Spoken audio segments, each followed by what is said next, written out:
Good morning, everyone. Welcome to Morning Minutes, episode 269. Give me my freaking deposit back. You're here with myself, Michael Bergio, Mark Novak. What do we deposits? It's a big one. A lot of people don't know like what the rules are. There's so many rules, and you hear so many different things about when you get a deposit back, when you don't get a deposit, when's it payable. So let's run it from the top. Start it from the top. Broken hearts. Broken if you heart. don't get the property, it's always broken hearts. So it's different in it, and what makes it tricky is it's different in every business, and how deposits are handled in travel, or how they're handled in shopping, or how they're handled in real estate is all very different, regulated in different ways. Morning, Jeff. So real estate deposits, what I would say the key thing to watch out for, it's not the law, but the key thing to watch out for with any deposit, even not in real estate, is what you sign. So if you're signing something in association with that deposit, normally you're signing away that part or all of that deposit. So you've got to be really, really careful. Well, let's start, Michael, with... A little rule of thumb. Yes. Good morning, Nikki. Good to have you on the main channel so we can see the comments. Perfect. So I think almost a rule of thumb, because a lot of people go, oh, when I sign, do I pay? Or when I pay, do I lose it? Rule of thumb, you've got to do both. If you paid but you haven't signed, or you've signed but you haven't paid, neither mean anything, really. So I think a good rule of thumb is you got to do both together. But let's start with commercial, with deposits. When are they payable and when are they not refundable? So let's talk about sales. A big difference with buying commercial property compared to residential, there's generally no cooling off period. Rule of thumb, no cooling off. Can you repeat that one? Because that one is going to shock a lot of people and surprise a lot of even real estate agents that are in residential. Can you say it again? No cooling off period, no 5-day cooling off. In a normal residential contract, it's written in there, standard cooling off. Unless you've got a 66W, yes. It's got a cooling off period. Commercial property does not have that. So automatically gone skis. Automatically, so you pay a 10%, a 10% deposit, sign the contract, exchange, sold. But where it is refundable is sometimes with a commercial property, a sale contract is not required to market a property for sale, to show a property. Residential, you need an agency agreement and a contract to sale. Commercial, you just need none. No. You need an agency agreement, but you do not need a contract to sale.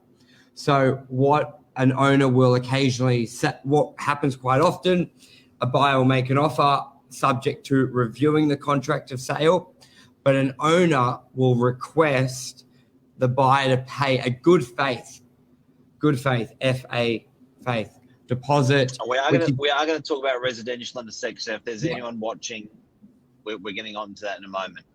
Yes. A good faith deposit that will sit in the trust account. It can be $1,000. It can be $5,000, normally 10% or 5%, just to keep it easier. Reason is you don't need a contract for marketing. Sometimes the contracts are quite big, quite expensive, a lot of leases. Like a sale contract, residential marks, $1,500, $2,000. Yep. Commercial could be $3,000, $4,000, $5,000 potentially. Why would someone pay a deposit on something that there's not even a contract on? Like, you say good faith deposit, what does that mean? It means you will get the money back if you pull out, but why would you pay it though? Why would you even put it in? Like, what's the motivation? A lot of owners get there's a lot of time wasters, and a lot of owners are quite reluctant to execute order a contract of sale for it. So they want to see you've got skin in the game before they spend $2, $3, $4, $5,000. They want at least to know that you're serious and you got a price agreed. And that's just how it is a lot of the time. Yep. It's one of those. I think certainly, it's inherently. And it's refundable. So it's a cheap way to show that you are deadly serious on purchasing the property. I did one last week. Yeah, where the same deposit, thing. where the person deposited $2.6 million to show how serious they were, and boy, did that get the attention. It was completely refundable. It was a deposit, and boy, did that get the attention of the seller. A lot of the time, it's a strategy from the buyer to show I'm the serious buyer, because a lot of the time in commercial, they will deal on a handshake. Yep, I'm selling to you. Show me, like, put the money in, and we'll get the paperwork sorted. Okay. Now Residential. we're dealing with deposits here. So, are they going to get their deposit back if they do a good faith deposit? Yes. Yes, 100%. Are they going to on commercial? Are they going to get their deposit back if they sign a contract and pay that deposit? No. Up until exchange. Sometimes there's delays with one owner. So remember, up until exchange. Good point. So even if they've signed a contract and paid a deposit until the contract's countersigned, so the vendor, the seller has signed and exchanged, up until that point they can get the deposit back. Yes. So as an agent, as an owner, whoever's more keen for the deal, you definitely try and exchange it as quick as you can once you got everything, because you sit on it for a day, deal could be dead the next day, and nothing's binding. You keep in mind, there's a lot. Yeah, residential, Mark. Well, could we do commercial leasing while we're still on commercial leasing deposits? Yeah. Yeah, I'll go through it quickly because it is a lot more in depth. So, commercial leasing, if it's a retail shop under the Retail Act, so let's say you got a lease agreed, offer agreed, you pay generally 1 month's rent, 1 month deposit up front, and then it goes. Then it goes to lawyers. Let's say for whatever reason you pull out during the lawyer phase, because this can be 1 day to 1 month from offer accepted to lease being signed. If it's a retail property, you get the deposit back if you pull out. Now, if it's a commercial property, warehouse or office, if you pull out, sometimes the owner can withdraw the legal costs. So if they spent $2,000 sending you a lease and you paid a $4,000 deposit, they can take $2,000 off that, and then you get the balance back. Most heavily relied upon is what was written in the heads of agreement as well, and why you pulled out. So let's say where it gets a little complicated, if you all had everything agreed in the heads of agreement, but then you tried to renegotiate the rent, then you're less likely to get your deposit back. But if you pull out for a reason of something unreasonable in the lease document that hadn't been discussed prior, for example, I don't know, aircon maintenance, like that, let's say it could cost you 10 grand a year. It wasn't discussed and you just couldn't agree on a couple wording terms. Then sometimes you get your deposit back minus legal. Sometimes you get it all back. Good morning, Admiral. Bit of a grey area, case by case, but watch what you signed in the heads of agreement. Residential leasing, do you get your deposit back if you put a deposit? So you find a rental property, you fill out the application, the agent says you're approved, can we take your deposit? Do you get that back? I think this one's more for you with the timing, because once you put it down, is it a good faith deposit until something happens? How does it? I think it's a no, isn't it? Well, it's a no. It's a no. Yeah, 1 week, you'll lose 1 week. Devil advocate here. Is that 1 week because you're losing it because it's 1 week because the agent? But what's the legal right to take that? Because obviously you've just heard what commercial works like, good faith up until it's signed. Like, is that legislation, or is it because you've taken it offline? Like, or do they sign something saying they lose it? What they do? They do say if marketing's continued, that it can't be taken. They do say that they want to see discontinuation of marketing for the benefit of the applicant, and I think it's in an application that says you forfeit if you pull out, doesn't it? That's where it's written. Well, it's not written. It's not written, which is really careful. Now, just on Yeah, that, I didn't mean to put that in the works. I was just if it's a tenant that really wants to have an arm wrestle over that deposit, you'd be surprised how far they can go and how successful they can be. Hate admitting it. Hate admitting it, but it's just, believe it or not, it's probably one of the most unregulated parts of our industry. Yeah. That deposit. Just in that defense, a lot of the time when a deposit's taken, a lease is drawn up, the property's taken off the market, they don't show it sometimes. So sometimes realestate.com's, a lot of agents just say deposit taken, or they just lose a week or two, which I think sometimes where that you don't feel as bad. And look, guys, I know we're skating on the law and being very, very analytical about this, but to bring in a bit of common sense, a bit of equity, and a bit of emotion into the whole thing, you're taking someone's 1 week holding deposit. Like 1 week's a lot of money. Yeah. Equally from a tenant side. From a landlord side, they've got an asset worth $500,000 or $1 million that you've just frozen for a week. So you've taken it off the market. They can't get it rented. They've lost the momentum for it. So I think on balance, if you sort of work out, well, hey, like seriously, guys, I know this is a lot of money to a prospective. It's a lot of money. Yeah, and it's not equally like the land. It's not like and this is where good faith. I think you can still use the terminology, because if you've said yes to it, you pay a deposit, 20 minutes later, you change your mind. It's not like, no, screw you, you've lost it. But you're right. Sometimes people take a property on Monday and they say, we'll sign the lease on Friday. You've lost a week, or it's dragged out even longer. So rule of thumb, lose the deposit, but case by case. Yep. Sales. Spot on. Sorry, I just got to cut out. That was smooth, Mr. Novak. See that? I cut out my Bluetooth and I put my headset in, like a fixed headset in, really fast, like a ninja. That just went from volume 5 to volume 15 on my end. Oh, really? Yeah, that's super loud. This is plugged in. Okay, so now let's talk about resi sales deposits. I'll be the buyer. Okay, buyer. So knock knock. I want to buy the property. We've accepted $500,000 sale price. Yes. I want to do it on a cooling off period. So I pay. Okay. What do I pay? Okay, cooling off period. Standard in a contract is a cool off period, super standard, and it's 5 business days.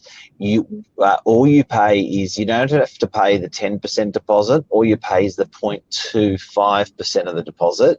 So I'm paying $1,250. Yeah, on what price? 500,000 for this example. Okay, cool. Now, based on the back of that, the good news is that you're going to be given time to do a strata search, get finance approved, get a bank valuation, get all that stuff done in 5 business days exclusively. Even if another purchaser comes along and says they want to pay $10,000 more or $5,000 more than you have contracted the property to you. You've locked in the property to you for that period. But I've got to sign. You got to sign that puppy after you pay the 0.25. Yeah. And the owner as well. So both sign. Exchange. Yeah. And we exchange the contract. Exchange of contract. Okay. And then after, let's say the strata report's no good. Okay, strata report no good. You're going to pull out of the property. You're going to lose that $1,000, unfortunately. But you were given exclusive rights to the property for 5 business days. So not like the ones we spoke about previously that we can negotiate. That's written in the contract, default, gone. Hard. Yeah, that's a hard not negotiable. Then you've got a 10% deposit. Now, out of interest, guys and girls, a 10% deposit is you've just locked the property in, you've done your strata, Yeah. By the way, that 0.25% deposit will go towards the purchase of the property. Should you purchase the property, so you don't lose it if you buy, it goes towards the deposit of the property as a deposit. Okay. But if you buy the property with a 10% down deposit and the property is exchanged with unconditional, no cooling off, then what's the good news? The good news, it's sold, it's yours. There's no back and forth. Yeah. It's your little puppy. Now, with that, bearing that in mind, it is your little puppy. That 10% is definitely not refundable. It's not limited to the 10%. So if you pull out and you don't go ahead, they will take that 10% plus damages. Yeah. So now, really, how many times have you seen that?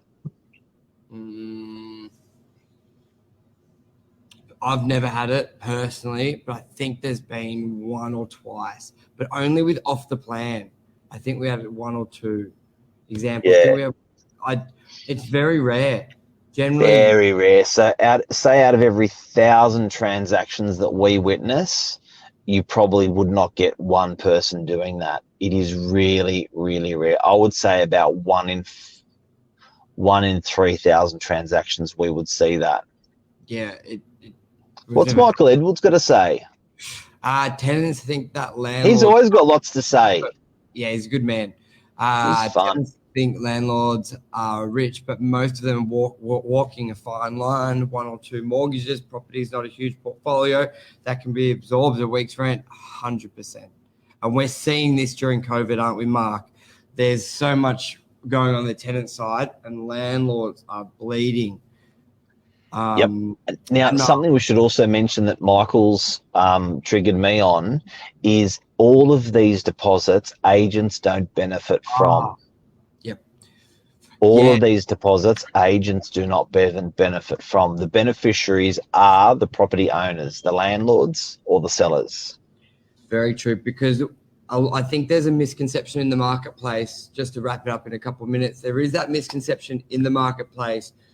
Agent gets the money, agent gets the commissions, the agents give me my money, screw the agent, give me my money. My money. Give me my money. But like, go through a good faith deposit. When someone pays a good faith deposit, like it's so highly regulated, isn't it? Yep. Super. So guys and girls, just remember that. And I think that's a wrap on deposits. What about questions? Hang on. And what about agent's commission after 10% is paid? Okay, this is a good one. That's a good one. Because I've had this a couple of times. I've had this. Actually, I did have a deal fall through. The commercial one, Harbord Road. Who? The Harbord Road for 2.5. So to answer Anmar's question about agent's commission, the way agreements are written, technically, the way it's written here, technically, your fee is payable on exchange. Is payable on exchange. Your job is you're entitled. You're entitled to your fee on exchange, because that's what it says in executing the contract. But you just most agents' agreements, most is paid that way. Because I had a deal in Harbord Road where it was exchanged, the buyer didn't settle, but the way the agreement's written is basically our job is done once the executed contract, and if the buyer doesn't go through, because the owner keeps the 10% deposit and we take our so effectively, like, the owner gets 8%, we get 2%, and that's and then we go again. So normally it's actually a bit of a win-win for the agent and a win-win for the owner, providing they can sell that property for the same value and not 8% less, and no greater than 8% less. The owner's actually in a neutral or a better position. Yes. Good morning, Bill. How are you? And as Admiral says, we are still entitled to our fee. What I see quite often in commercial, a deposit would be released. It's quite often large deals. So you exchange unconditional, the deposit goes to the vendor, but as the agent, we take our fee on exchange. Because just like it would happen on settlement, the deposit's released to the owner, we take our fee. A lot of time in commercial, we can get it on exchange because instead of the deposit sitting in our trust account, it goes directly to the owner, and we're entitled to it, so we can take it. Because the reality is, if it settles or doesn't settle, our fee's still payable. So, yeah, and just a message out there to everyone who's with fees, particularly if you're real estate agents, just be careful about releasing of deposits. The Law Society doesn't recommend they get released. They recommend they stay as a stake for the purchaser and the vendor in a trust account, in a regulated trust account by an agent or a solicitor of a vendor. But don't get them released. It's broken hearts normally. And if you do, have your fee held. Either get paid your fee or have the fee held in trust. No amount is worth chasing. Take it firsthand. It doesn't matter if that fee is $300,000.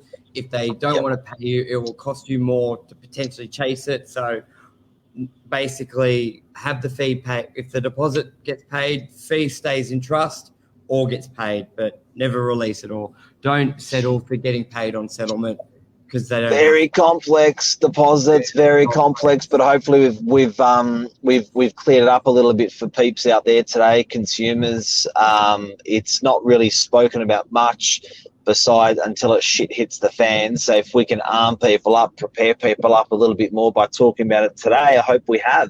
Yeah, lots of questions that came in. I didn't scroll down. There we go. Never released. Yeah, as Bill says, never released a deposit with us, written undertaken from. Yep. Michael Edwards. I still wouldn't do it with a written undertaking from a solicitor. I still wouldn't do it. Yeah, no, unless you get paid.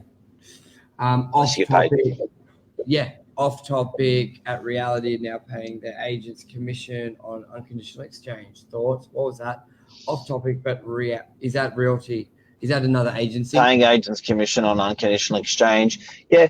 Look, we do it, but when deposits are released, there are companies that are doing it for real estate agents. They're getting paid on exchange. I think if agents are running their business like that, I would be worried about those real estate agents. I don't think it's a good, sound business practice to be paying a clip to paid on exchange companies. So anyone who's watching that's not a real estate agent, agents can get paid by a third party provider on exchange, but they lose a percentage of their commission. Not a good idea. Not good for cash. Not good if you can't cash flow. Waiting 6 weeks for a commission to come in for a business, you shouldn't be in business.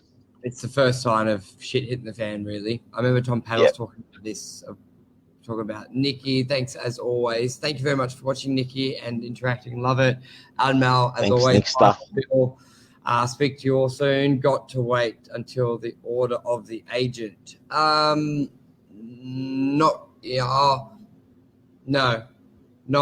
settlement. Order on the agent. Order on the agent didn't help us either.